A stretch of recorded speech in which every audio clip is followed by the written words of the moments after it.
Ba't di mo ako pinapansin? Wala naman yung kuya mo dito eh. Ba't naman kita papansinin? Eh mukha namang you're getting a lot of attention anyway. Alam mo bakit hindi ka na lang dun sa mga girls na nagpa-picture sa'yo kanina? I'm sure manonood sila sa next mo na laban. Just ko pa nga to. Chloe, hindi naman importante na dumating sila. Chloe, alam mo ba kung bakit ko napanalo yung una kong laban? Dahil dumating ka. Gusto sana kitang imbitahin sa laban ko. If okay lang sa'yo.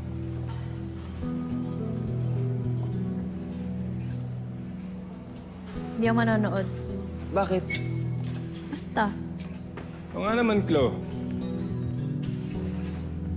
Kuya, Ba't tayo mo naman panoorin fight nito? baka naman mali pagkakarinig mo, tsaka... Ba't ako pupunta? Why not? Pagbigyan mo na. Lance, Oh. pasensya na ulit sa nangyari ah. Ay bro, ako nga dapat mag-sorry eh. Pasensya ka na.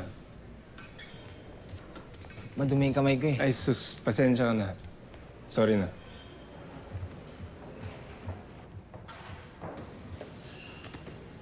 Chloe, pagbigyan mo na to ah. Good luck sa laban mo.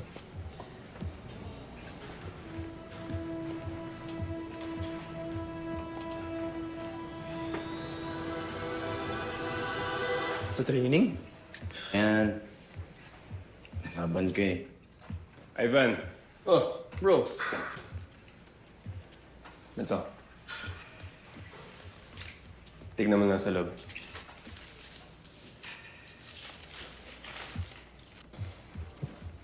Plaster of Paris?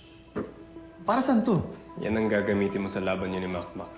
Para sure tayo na mapapatumba mo siya. Pag tinamaan mo siya ng suntok mo, maniwala ka, pasag ang bungo nun. Bro, hindi ko na kailangan to. Tol, ano yan? Relax ka lang. Mas mabuti na yung sigurado tayo, ha? Wala makakaalam yan. Lahat tayo lang yan.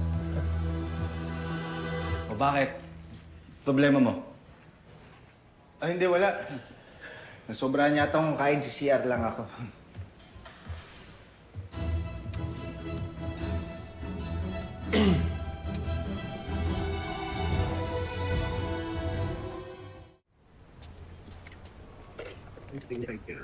Salamat bro ah.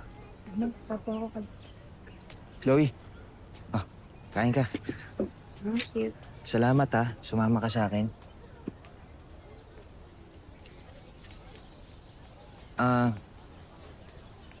Alam mo, nagulat ako sa kuya mo. Biglang bumait sa akin. Actually, nagtataka nga rin ako eh. I think it's my dad. Disciplinarian kasi yun, tsaka hindi niya tinotolerate yung mga mistakes ni Kuya. So, well, Di ba sabi mo nga, magaling siyang coach? yes. Di ba nakwento ko na siya sa'yo? Kaya nga I'm so proud of my dad eh. Not just as a coach, but as a dad. Alam mo ba, laging present yun sa lahat ng fights ni Kuya.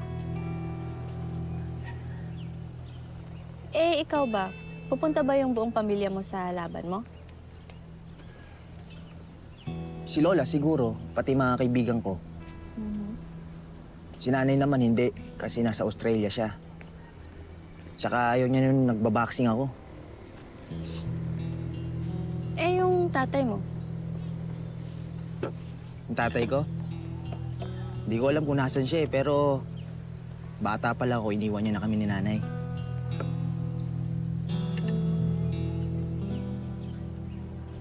I'm sorry to hear that.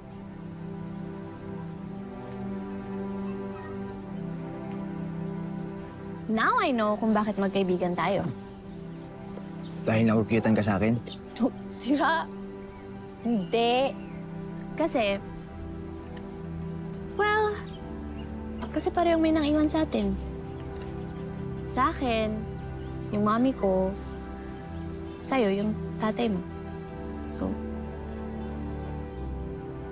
pero, hindi na makapaghintay na dumating yung araw na mapapatunayan natin sa kanila na kahit iniwan nila tayo, magtatagumpay tayo. At pag dumating yung araw na yun, Huyo sila sa atin. Kaya ka na nga.